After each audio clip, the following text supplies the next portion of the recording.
decision making.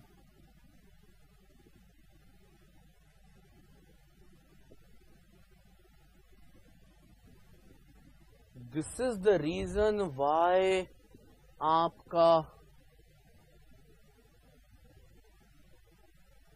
marginal cost does not resemble any of the other branch.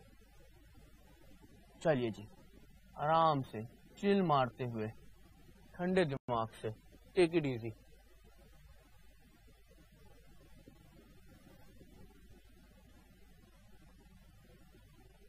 Marginal costing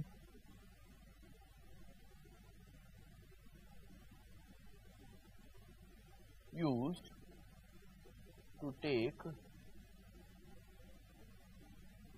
decisions of several nature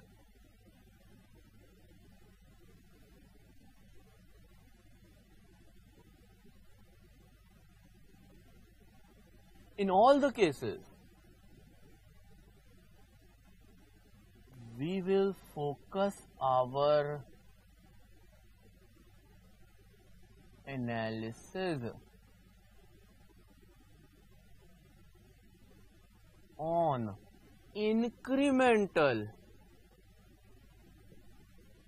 benefits and incremental costs.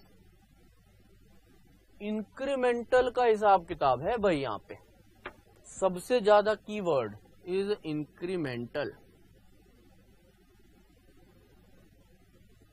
Incremental benefit and incremental cost.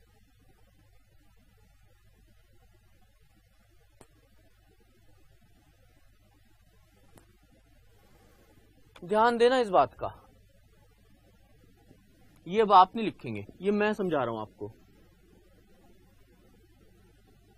मैं गाड़ी purchase करूं या नहीं, मैंने अपनी LIC का premium तो भरना ही है. अब चाहे गाड़ी परचेज करूं या ना करूं, LIC का प्रीमियम तो भरना ही है. तो गाड़ी परचेज करने की डिसीजन मेकिंग में 100 रुपए की कोई रेलेवेंस दिख रही है आपको?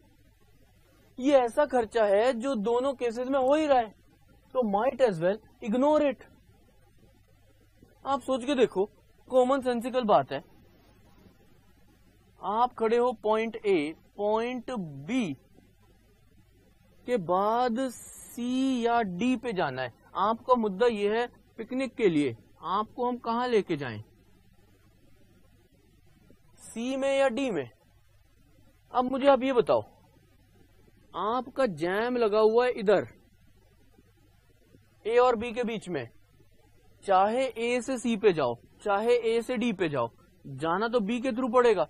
तो जैम तो इन एनी केस भुगतना ही पड़ेगा.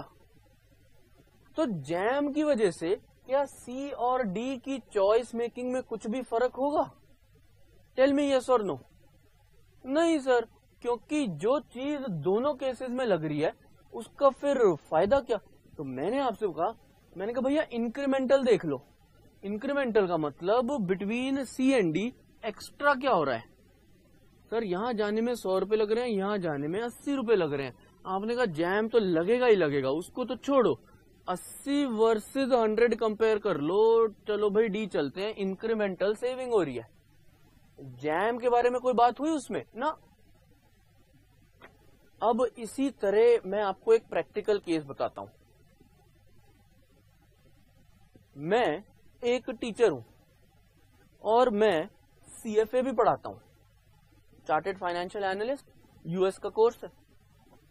मैं CA के बच्चों को पढ़ाऊं या ना पढ़ाऊं उसका कोई मतलब नहीं है मैं CFA को पढ़ा रहा हूं कि नहीं, क्योंकि CFA अलग ही कोर्स है, अलग कंट्री का कोर्स है. उसमें फाइनेंशियल मैनेजमेंट की सुपर स्पेशलाइजेशन होती है, US से ड्रिवन होता है, कैपिटल मार्केट है. उसका हमारे CA के कोर्स से कोई लेना देना नहीं.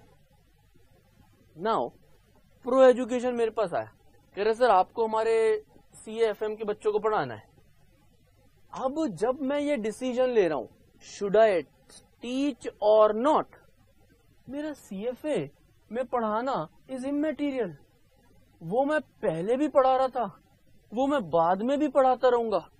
मैं चाहे CAFM को पढ़ाऊं या ना पढ़ाऊं, वो तो जो मेरे खर्चे हैं, वो जो मेरी रेवेन्यू है, वो जो मेरी इनकम है, वो तो एज इट इज आज भी होती रहेगी, चाहे मैं आपको पढ़ाऊं चाहे आपको ना पढ़ाऊं। तो उस CFA की टीचिंग का मेरे CA पे क्या इम्पैक्ट पड़ना चाहिए? 0। इससे और क्लोज एग्जाम्पल लें बिजनेस का। आप एक बिजनेसमैन हैं जो इंडिया में वैसे ही सेल करते हैं, ऑलरेडी आपके सारे खर्चे निकल रहे हैं, वेरिएबल कॉस्ट है, कुछ फिक्स कॉस्ट है, आप अच्छा खासा बिजनेस कर रहे हैं। आपको अचानक एक दिन एक फोन आता है USA से, कह रहे जी हमारा सामान सप्लाई करोगे? आप थोड़ा वेले बैठे थे, आपने कहा हाँ जी कर देंगे आपका सामान सप्लाई। अब मुझे बताओ, जो आप US एक्सपोर्ट करोगे उसका इंडियन ऑपरेशंस पे कोई फर्क पड़ेगा? नहीं। इसको उल्टा पकड़ो, इंडियन ऑपरेशन का US पे कोई फर्क पड़ेगा? नहीं, दोनों इंडिपेंडेंट है। तो आप कैसे डिसाइड करोगे कि मैं US सामान भेजूं कि नहीं? इंक्रीमेंटल बेनिफिट देख लोगे, इंक्रीमेंटल कॉस्ट देख लोगे, simple. What will be the pricing decision? कितने पे बेचोगे US में? भाई सर हमारी जितने खर्चे हैं वो निकल जाएं। खर्चे कौन से? जो ऑलरेडी हो रहे थे? नहीं सर नहीं, इंक्रीमेंटल वाले खर्चे निकल जाएं और सर हम कुछ प्रॉफिट अर्न कर लें। चलो जी आओ जरा इसी बात पे फटाफट से आपका पहला डिसीजन लिखें।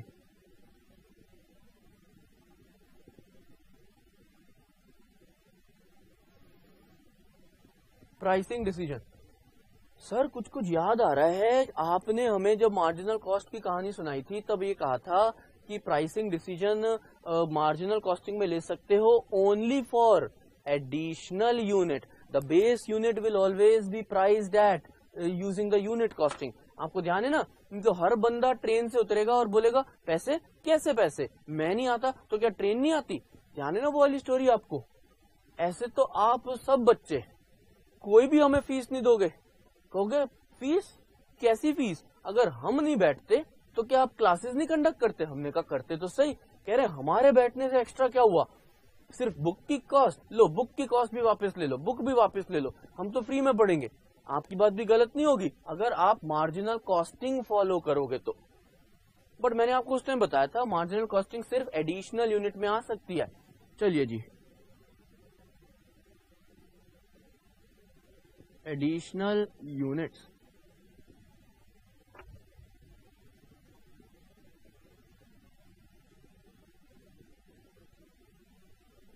We will always price the goods at a value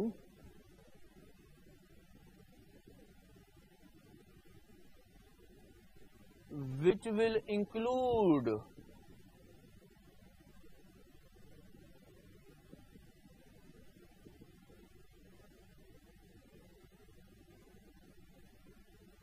incremental cost plus desired profit. What do you mean by incremental cost? What do you mean by the word incremental cost?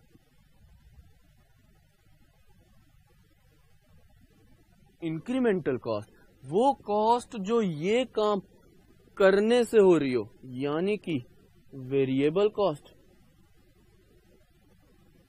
And change in fixed cost if any.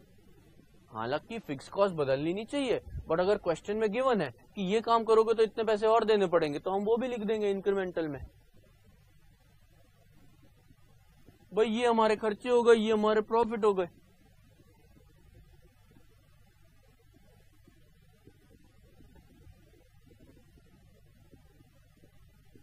ठीक है जी, जरा question number 10 देखें।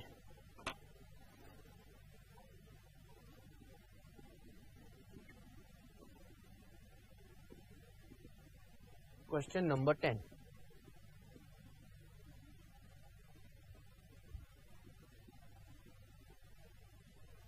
Smart exports limited is producing and selling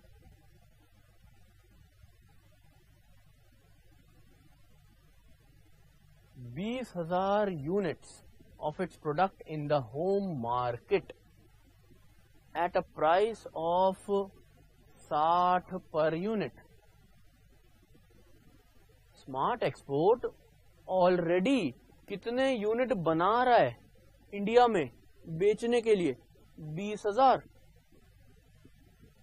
और किस rate पे बेच रहा है? पर वो बेच रहा है रेट कितने पे? 60 रुपए पे।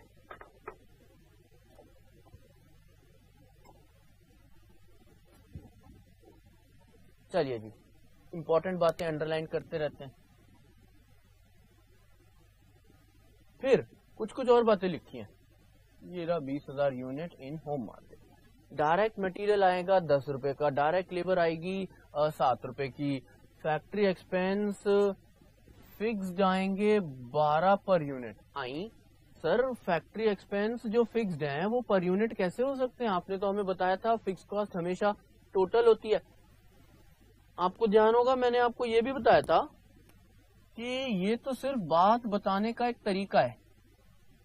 एक्चुअल में खर्चे लगे होंगे 2,40,000। फिर उन्होंने देखा होगा भाई आउटपुट 20,000 का है तो 12 पर यूनिट तो सिर्फ बताने के लिए बता दिया होगा, बाकी 12 पर यूनिट का कोई मतलब नहीं है लाइफ में। हमारे लिए इंपॉर्टेंट है 2,40,000। अच्छा जी, उसके बाद वेरिएबल फैक्ट्री के खर्चे हैं 4 रुपए के, ये तो वेरिएबल पर यूनिट ही होते हैं। ऑफिस एंड सेलिंग एक्सपेंस में 6 रुपए, फिर वही कहानी, 6 रुपए का खर्चा थोड़ी होगा, खर्चा हुआ होगा 1,20,000 का। वो तो बाद में पता चला कि 20,000 यूनिट बन रहे हैं तो हमने 6 रुपए पर यूनिट लिख दिए, खर्चे तो 1,20 हुए होंगे। ये दोनों फिक्स्ड है, चेंज ही नहीं होना चाहे कितने भी यूनिट बना लो। अब हुआ क्या, हमारे पास एक ऑस्ट्रेलियन ऑर्डर फोन आया। अब फोन जो है मेरे पास यूएस की बजाय ऑस्ट्रेलिया से आया, एन इम्पोर्टर फ्रॉम ऑस्ट्रेलिया। ध्यान से समझना, हम यहाँ से माल कंट्री के बाहर भेजेंगे तो हम एक्सपोर्टर हैं, वो बंदा तो कंट्री के अंदर अपना माल लेके जाएगा तो वो तो इम्पोर्टर हो गया। An importer from Australia placed an order of 6,000 unit. हमें एडिशनल कितने बेच रहा है, हमें कितने बेचने को कह रहा है? 6,000। कितना प्राइस? 30 पर यूनिट का, 30 पर यूनिट का हमारा सेलिंग प्राइस है। हमने कहा भाई साहब, हमें फोन आया, ट्रिंग ट्रिंग। मैंने बोला कौन? कह रहे हैं जी ऑस्ट्रेलिया से बोल रहे हैं। हमने कहा कहिए। कह रहे हैं जी आप वही हैं जो बड़े स्मार्टली एक्सपोर्ट करते हैं। हमने कहा हाँ, नाम तो हमारा वही है, स्मार्ट एक्सपोर्ट्स। फिर कह रहे हैं आपसे सामान बनवाना था। हमने कहा बताइए। कह रहे हैं जी 6,000 यूनिट बना दोगे हमारे? हमने कहा हाँ हाँ बना देंगे। कह रहा है 30 रुपए पर यूनिट दूंगा। मैंने फोन काट दिया। मैंने कहा जो सामान मैं डोमेस्टिक मार्केट में 60 रुपए का बेच रहा हूं, आप मुझसे 30 रुपए का बनवा रहे हो, नहीं बेचना, जाओ बाय। मैंने आप देखा ना था वह धड़ाम से फोन काट दिया। फोन काटने के बाद मैंने उसका ईमेल पढ़ा, उसने ईमेल भी कर रखा था नालायक ने। कह रहा है 30 रुपए सिर्फ सेलिंग प्राइस कम नहीं है, आप ये काम करोगे तो टोटल कॉस्ट में 10,000 का एडिशन और भी आ जाएगा, over and above the variable cost. मैंने कहा यानी कि मेरी फिक्स्ड कॉस्ट में भी चेंज हो जाएगा। मैंने कहा देखो जरा उस नालायक को, मैं इंडिया में बेचता हूँ 60 का, एक तो मुझे कह रहा है 30 रुपए का बेचो आधे दाम पे, दूसरा कह रहा है इस काम को करने में आपकी फिक्स कॉस्ट भी एक्स्ट्रा आएगी, क्या मैं ऑर्डर एक्सेप्ट करूं? मैंने बिना कुछ ज्यादा सोचे मैंने उसे मना कर दिया। मैंने कहा जाओ, नहीं करता तुम्हारा काम। फिर ठंडे दिमाग से मैंने सोचा, मैंने कहा एक बार हिसाब तो लगा के देखूं, इंक्रीमेंटल कॉस्ट क्या क्या आएगी मेरा इस काम करने में। कह रहा जी मटेरियल लगेगा, वेरिएबल है, लेबर लगेगी, वेरिएबल है, वेरिएबल फैक्ट्री ओवरहेड लगेंगे और वेरिएबल ऑफिस और सेलिंग लगेगा। तो 3 प्लस 4 7 प्लस 7 14 प्लस 10 24 की तो वेरिएबल कॉस्ट लगेगी और 10,000 रुपए का एक्स्ट्रा फिक्स कॉस्ट है। तो मैंने कहा क्या मुझे करना चाहिए? देखने में बड़ा ही घाटे का सौदा लग रहा है, पर जब मैंने हिसाब किताब ठंडे दिमाग से निकाला तो मुझे कुछ और ही पिक्चर सुनाई दी। चलो जी आओ जरा क्वेश्चन नंबर 10 करें हम। तो क्वेश्चन नंबर 10 जूम आउट कर देते हैं फटाफट से बच्चों के लिए। Question number 10, we will accept the order if incremental benefit will be greater than incremental cost। यही तो कहानी थी हमारी।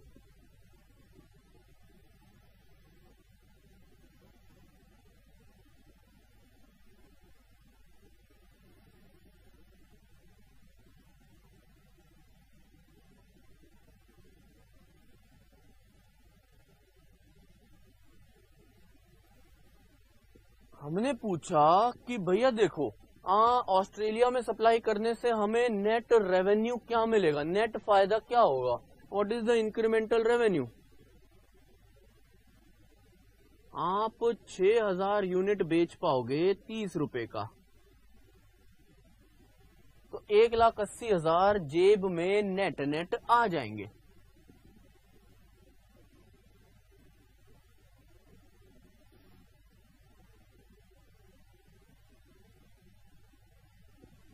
और इंक्रीमेंटल कॉस्ट में क्या क्या लेते हो?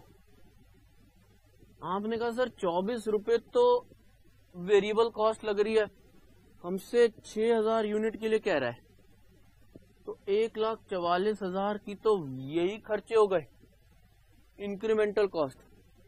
और एडिशनल फिक्स कॉस्ट भी कह रहा है। जो काम देखने में नुकसानदायक लग रहा था वो काम एक्चुअली मेरे को 26,000 का प्रॉफिट देके जा रहा है। जरा सोच के देखो आप ये बात। आपकी टोटल इंक्रीमेंटल कॉस्ट कितनी लगी? 1,54,000। आपका बेनिफिट कितना आया? 1,80। हम तो कूद कूद के करेंगे उसका काम, भाग भाग के करेंगे उसका काम, क्योंकि मैंने अपने मन को समझा लिया है। मैंने अपने मन को समझाया है। मैंने कहा भाई देखो, आप जो इंडिया में कर रहे हो वो तो करते ही रहोगे, इंडिया का प्रॉफिट थोड़ी इंपैक्ट हो रहा है। ये तो over and above additional unit है। अगर 1 रुपया तो बहुत बड़ी बात है, 1 पैसा बच रहा होगा ना तो भी मैं काम करूंगा। सोच के देखो, सारे खर्चे निकाल दिया आपने, फिर भी आपको 1 रुपए का फायदा हो रहा है। I will definitely do it. आप कब तक काम करोगे? जब तक ये अमाउंट 0 से बड़ा होगा, खत्म, तब तक मैं काम करूंगा। ये बात यहां खत्म नहीं हुई, जरा इसके आगे और डिटेल की बातें करें। पार्ट 2 क्या कह रहा है? ये तो पार्ट 1 था। शुड यू एक्सेप्ट और नॉट? हमने कहा जी यस, आई विल एक्सेप्ट, क्योंकि आपका प्रॉफिट इंक्रीमेंटली ज्यादा हो रहा है। 1 रुपया होता हम तो भी एक्सेप्ट कर लेते, ये तो बहुत दूर की बात है।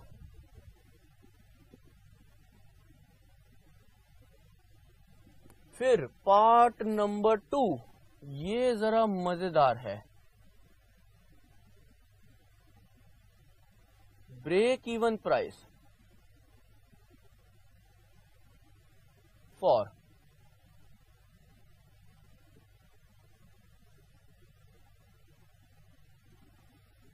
ब्रेक इवन का मतलब है नो प्रॉफिट। मुझसे पता है, एक मेरे फ्रेंड ने बोला यार ऑस्ट्रेलिया ने तुझे 30 रुपए का ऑर्डर दिया, तब तुझे फायदा हो रहा है, कितने का? 26,000 का। वो कितना सेलिंग प्राइस बोलता कि तेरी सिर्फ खर्चे रिकवर हो पाते, तुझे कॉस्ट ही रिकवर हो पाती, प्रॉफिट नहीं होता। हमने कहा लो भाई, इन दैट केस आपका price is equal to incremental cost, no profit. Incremental cost क्या क्या हो गई? एक तो फिक्स्ड कॉस्ट लग रही है हमारी ये काम करने में, और वेरिएबल कॉस्ट लग रही है। तो आपका टोटल सेल्स हो गया 154 का। आपकी बाय द वे क्वांटिटी है 6000 की, therefore selling price to break even is equal to, selling price to break even is equal to 25.67.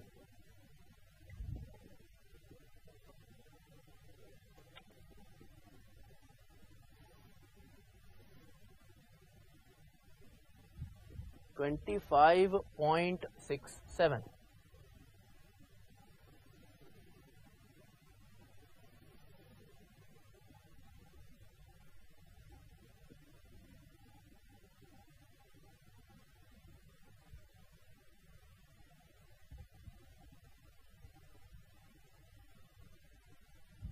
Done है जी बात। Break even price for Australian order, आप 25.67 का भी अगर बेचोगे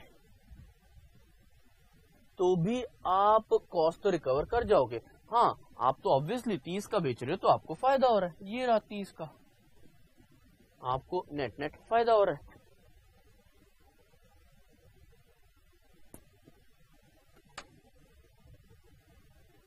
ठीक है, डन हो गई बात। हाँ सर, ये बात डन हो गई। फिर वो कह रहा है कि भाई ऐसा प्राइस बताओ जिसमें, पार्ट 3 कर रहे हैं अब हम, वो कह रहा है ऐसा प्राइस बताओ जिसमें हमको 10,000 का प्रॉफिट हो।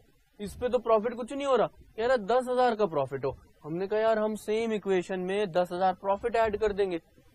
अभी तक हम कितना प्रॉफिट डिजायर कर रहे थे? 0। यहां पर हमने 0 लिखा था, अगर 10,000 लिखेंगे प्रॉफिट तो ये भी 10,000 हो जाएगा। चलिए जी, पार्ट नंबर 3 भी कर लेते हैं फटाफट से, ये तो बड़े बच्चों वाला पार्ट है। बस उसके बाद छुट्टी कर लेते हैं, ब्रेक की, मतलब ब्रेक ले लेते हैं।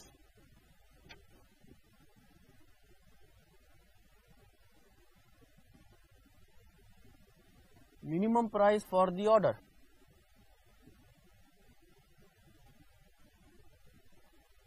For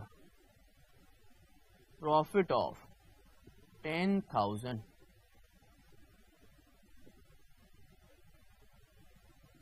price is equal to incremental cost plus profit. पिछली बार आपको ब्रेक इवन पूछा था, आपने 0 लिख दिया था, इस बार पूछ रहा है 10,000। आप अपना एज इट इज फॉर्मूला लगा दोगे। आप उसको कह रहे हो जी 164 की टोटल सेल्स चाहिए, क्वांटिटी कितनी है? 6000, देयरफॉर सेलिंग प्राइस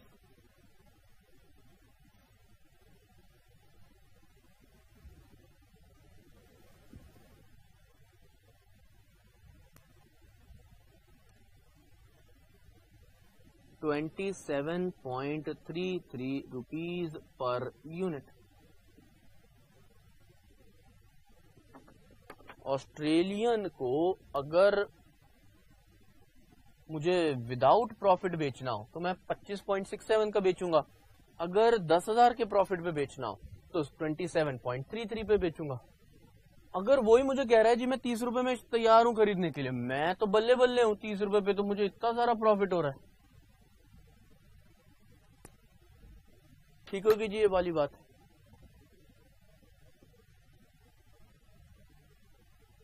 डन है? हाँ जी सर, बिल्कुल डन है। इस क्वेश्चन में आपको ना फिक्स्ड कॉस्ट चाहिए ही नहीं थी तो आपने इग्नोर कर दी। आप देख रहे हो इंक्रीमेंटल कॉस्ट में जो इंडिया में 2,40,000 लग रहे थे और जो 1,20,000 लग रहे थे, दैट इज हार्डली रिक्वायर्ड।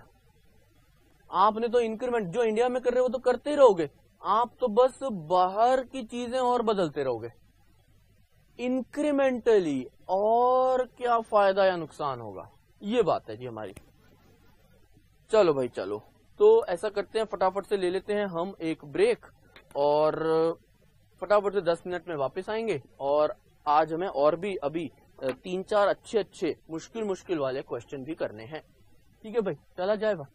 चलिए जी, लेट्स टेक अ ब्रेक। एकदम रॉकिंग है सब कुछ।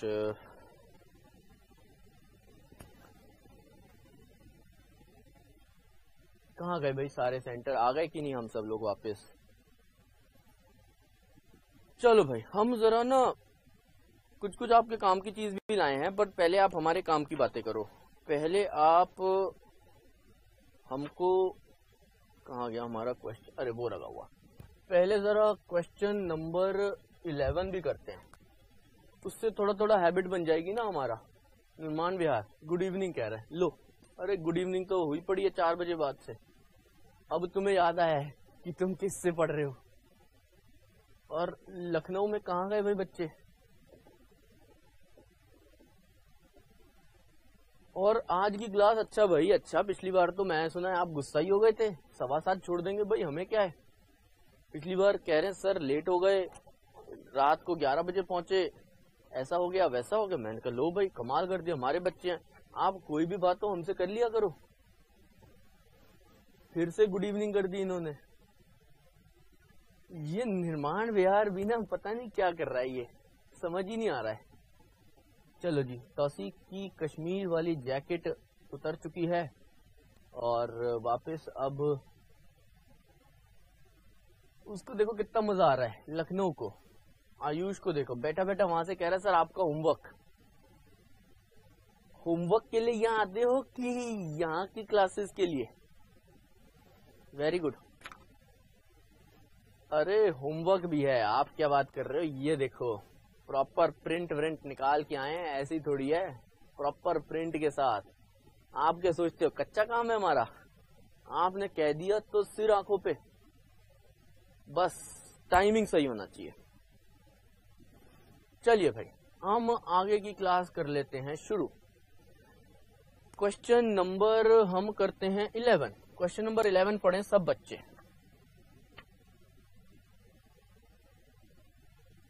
Question number 11,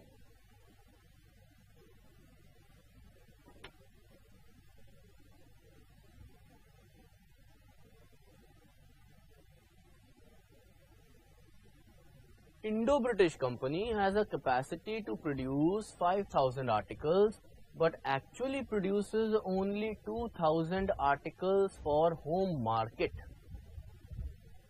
at the following cost. क्या कह रहा है? कह रहा है जी हमारे पास 5,000 आर्टिकल बनाने की कैपेसिटी है, हम सिर्फ 2,000 बनाते हैं। वो पता है पोलाइटली आपको क्या बात कह रहा है? 3,000 आर्टिकल, 3,000 आर्टिकल्स वो कह रहा है कि हमारे पास बनाने की कैपेसिटी है, कोई हमसे बनवा ही नहीं रहा, कोई हमसे बनवा ही नहीं रहा। हमने कहा कोई बात नहीं, गुस्सा नहीं करते, कोई नहीं बनवा रहा तो इट्स ओके। आपका मटेरियल 40,000 रुपए का लगा, वेजेस लगी 36,000 की, फैक्ट्री ओवरहेड, अरे वाह, इस बार हमारी समस्या थोड़ी कम हो गई क्योंकि जो फिक्स्ड के खर्चे थे वो टोटल बेसिस पे ही गिवन है। हमने कहा चलो हमारी समस्या का समाधान हो गया काफी हद तक।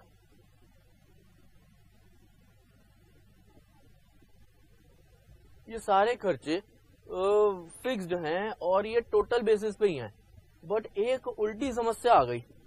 उल्टी समस्या क्या आ गई? Variable cost per unit. Variable cost जो हमें पर यूनिट चाहिए वो अब निकालनी पड़ेगी। कैसे निकालेंगे वेरिएबल कॉस्ट पर यूनिट? मुझे जरा ये बताओ, ये 40,000 कितनी क्वांटिटी के लिए होंगे? भाई हमने एक्चुअली तो 2,000 यूनिट ही बनाए हैं, तो ये 2,000 यूनिट की कॉस्ट शीट गिवन है, तो जरा मुझे बताते चलो। 40,000 का खर्चा लगा 2,000 पे, तो एक यूनिट पे 20, सिमिलरली एक यूनिट पे 18, एक यूनिट पे 10 और एक यूनिट पे 8। यही तो हो गई ना आपकी वेरिएबल कॉस्ट पर यूनिट। आपको तो पता ही है, बजटरी आप करके आए हो कि जो चीज टोटल पे चाहिए होती है हम उसको मल्टीप्लाई कर देते हैं आउटपुट से, और जो चीज पर यूनिट चाहिए होती है हम उसको डिवाइड कर देते हैं आउटपुट से। ठीक है जी, डन है बात, पक्का पक्का।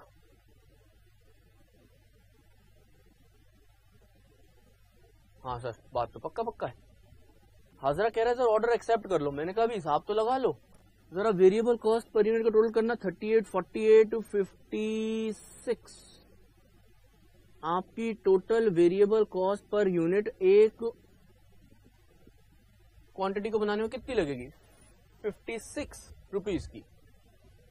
कह रहा है द होम मार्केट, नीचे वाला पैराग्राफ पढ़ें, the home market can consume only 2000 articles at a selling price of 80 पर article. An additional order for the supply of 3000 articles is received from a foreign country at rupees 65 per article.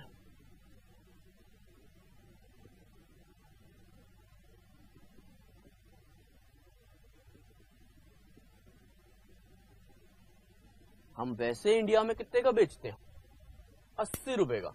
हमें foreign country से एक offer आया है, आपको तो पता ही है कि हमारे पास कितनी कैपेसिटी खाली है, 3000 आर्टिकल की कैपेसिटी खाली है, हमारे पास 3000 का ही ऑर्डर आया। यानी होम मार्केट तो अफेक्ट नहीं हो रही, होम मार्केट तो एज इट इज चलती जाएगी। उसके अलावा इन एडिशन हम 3000 यूनिट फॉरेन करेंसी में बेच सकते हैं, फॉरेन कंट्री में 65 पे। क्या हमें ऐसा करना चाहिए? कह रहा है एडिशनल पैकिंग कॉस्ट लगेगी 3000 की। हमने कहा अभी हिसाब किताब देख लेते हैं। चलिए जी, आइए जरा जूम आउट करें।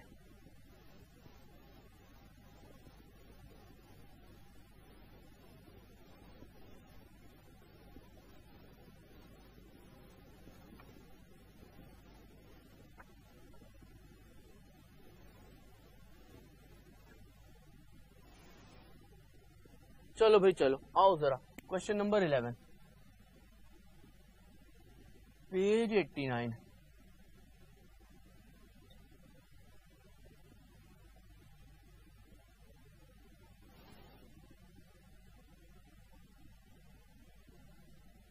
चलिए जी शुरू करें। We will accept the order if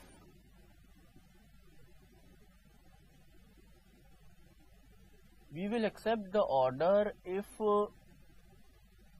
incremental revenue is more than incremental cost। आइए जी एक स्टेटमेंट बना लेते हैं हम तो अपना प्यारा सा। स्टेटमेंट को ज्यादा कॉम्प्लिकेट थोड़ी करना है, सिंपल टर्म्स में लिखना है। इंक्रीमेंटल रेवेन्यू और इंक्रीमेंटल कॉस्ट।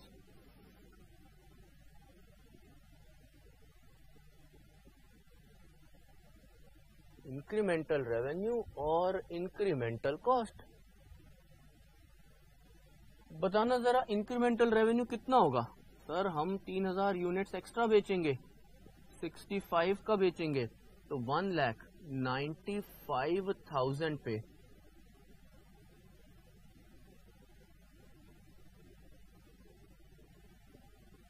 1,95,000 पे। और जो इंक्रीमेंटल कॉस्ट हुई तो बताना भाई, एक तो वेरिएबल कॉस्ट अभी हमने हिसाब लगाया था 56, 3000 यूनिट का, और एक additional fixed cost if at all इस क्वेश्चन में है 3000 की। तो यानी कि आपका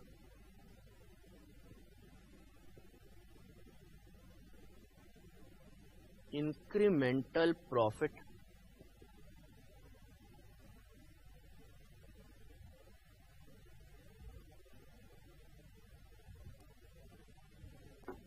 हाँ सर हम ये काम बिल्कुल करेंगे।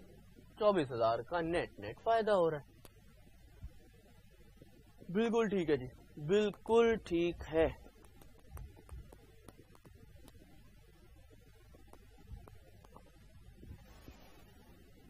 इसी के आगे लिखना शुरू करें। Practice question. Assume in question number 11 that we were selling entire 5,000 units in home market.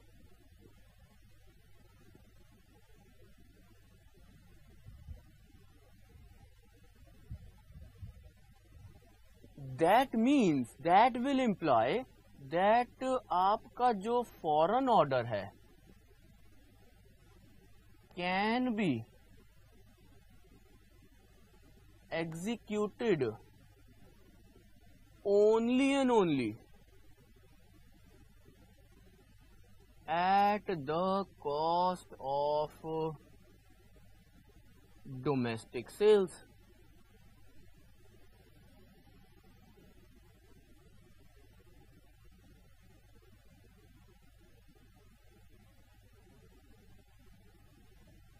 आपके पास खाली टाइम है ही नहीं। आपसे कोई कहता है कि जी हमारा काम कर दोगे, can you sell some units to us. आपसे वो कह रहा है कि भाई can you please sell some units to us. हमने कहा भाई हम तो ऑलरेडी बिजी हैं, हम तो सारे के सारे अपनी जितनी कैपेसिटी है सारी की सारी इंडिया में बेच रहे हैं।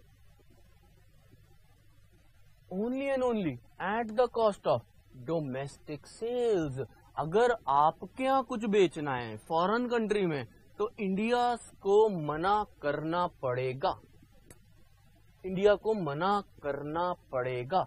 हमने कहा इंडिया को मना करने में प्रॉब्लम क्या है, कर दो ना मना इंडिया को। मैंने कहा प्रॉब्लम पता क्या है, इंडिया से जो प्रॉफिट कमा रहा था वो नहीं कमा पाऊंगा। तो फॉरेन सप्लायर कहता है तो क्या प्रॉब्लम है, मत कमाना। हमने कहा ऐसे कैसे नहीं कमाना, अगर तुम्हारी वजह से हमारा किसी प्रॉफिट का नुकसान होगा तो मिस्टर फॉरेन के बायर आपको वो बियर करना पड़ेगा। कह रहा मैं क्यों बियर करूं। मैंने कहा then why I should sell to you.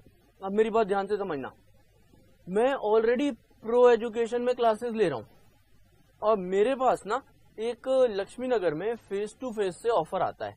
कह रहे जी आप ना हमारे सीए के बच्चों को भी पढ़ा दो। मेरे पास खाली टाइम है तो मैं आपके यहाँ तो पढ़ा ही रहा हूँ, उनको भी पढ़ा दूंगा। मेरे पास एक्सेस कैपेसिटी है, एक्सेस कैपेसिटी है, फुल कैपेसिटी नहीं है, एक्सेस कैपेसिटी। मेरे पास खाली टाइम है, मेरे पास 5,000 घंटे थे, उसमें से मैं यहाँ सिर्फ 2,000 घंटे लगा रहा हूँ। मैं 3,000 घंटे उनको दे सकता हूँ बिना आपका काम डिस्टर्ब करे। बट नाउ मैंने अपना सारा टाइम आपको दे दिया, मैंने अपना सारा टाइम आपको दे दिया। वो लोग, मेरे घर की बेल बजी, बोले, मैंने कहा कौन, कह रहे हैं जी हम आपसे कोचिंग पढ़वाना चाहते हैं फेस टू फेस लक्ष्मी नगर में। मैंने कहा जी मैं तो अपना सारा टाइम प्रो एजुकेशन को दे चुका हूँ, अगर आपके यहाँ बैच लूंगा दैट मीन्स इनका बैच मना करना पड़ेगा। दैट मीन इनके यहाँ से जो प्रॉफिट होता वो अब नहीं होगा, वो आपको एक्स्ट्रा बियर करना पड़ेगा। तो जो कोचिंग वाले खड़े थे कह रहे ठीक है जी हम बियर कर लेंगे। That means as a producer, अब जरा बात मेरी ध्यान से समझना, आपकी pricing will change incremental cost plus profit. Sir formula तो सेम लग रहा है, variable cost change in fixed cost. Sir लग रहा है कुछ और भी ऐड करने वाले हो आप। जी हाँ, जब आप फुल कैपेसिटी पे ऑपरेट करते हो, जब आप फुल कैपेसिटी पे ऑपरेट करते हो then you have something known as opportunity cost. कि अगर मैं आपके यहाँ काम कर रहा हूं तो इसका मतलब ये कहीं और नहीं कर रहा, तो कहीं और ना करने की cost is this.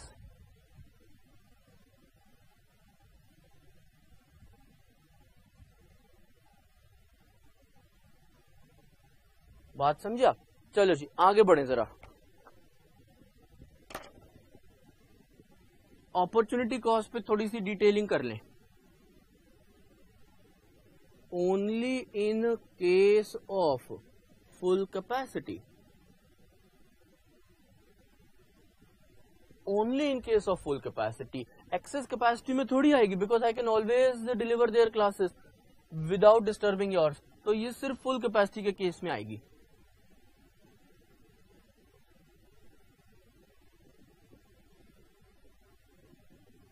Is the contribution lost, contribution not profit not revenue। आपको तो पता है रेवेन्यू, प्रॉफिट और कंट्रीब्यूशन में क्या क्या फर्क है। Not profit not revenue.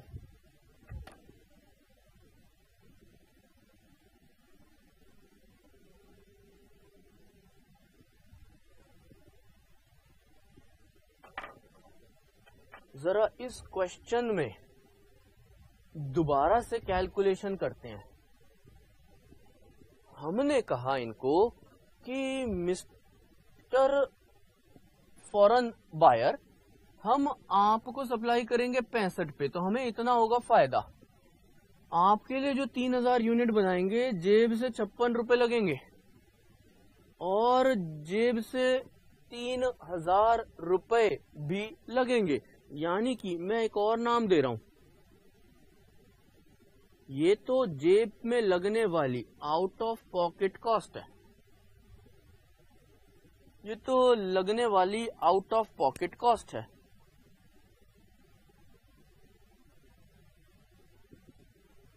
और अपॉर्चुनिटी कॉस्ट इम्प्लाइड कॉस्ट है। आपने कहा सर एक यूनिट जब मैं इंडिया में बेचता था तो मेरी तरफ कितने रुपए चलते आते थे? मेरी तरफ 65 चलते आ रहे हैं, उसमें से 56 रुपए बाहर ही कट गए। यानी कि मैं घर कितने रुपए लेके आया? सिर्फ 9 रुपीज। थिंक अबाउट इट, मैं घर टेक होम रेवेन्यू तो मेरा सिर्फ 9 रुपीज का हुआ इंडिया में। That I will not be able to make.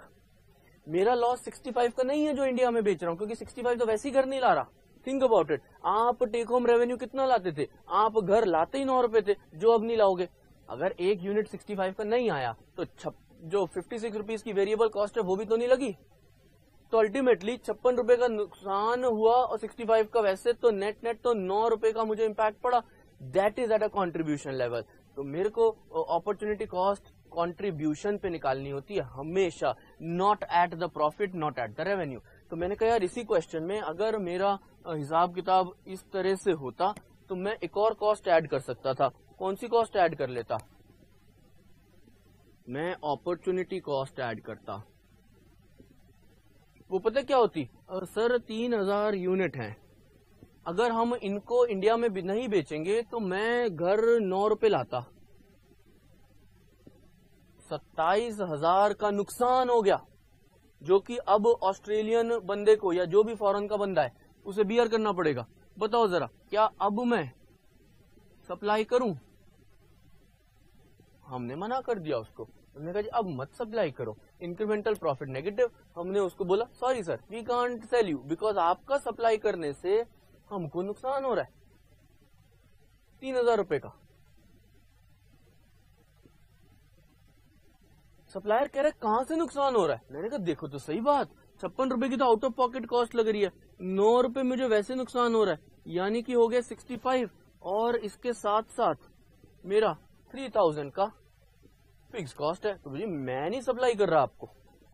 बस शॉर्ट पॉइंट ये है, आपकी अगर फुल कैपेसिटी हो तो अपॉर्चुनिटी कॉस्ट करके एक और चीज ऐड हो जाती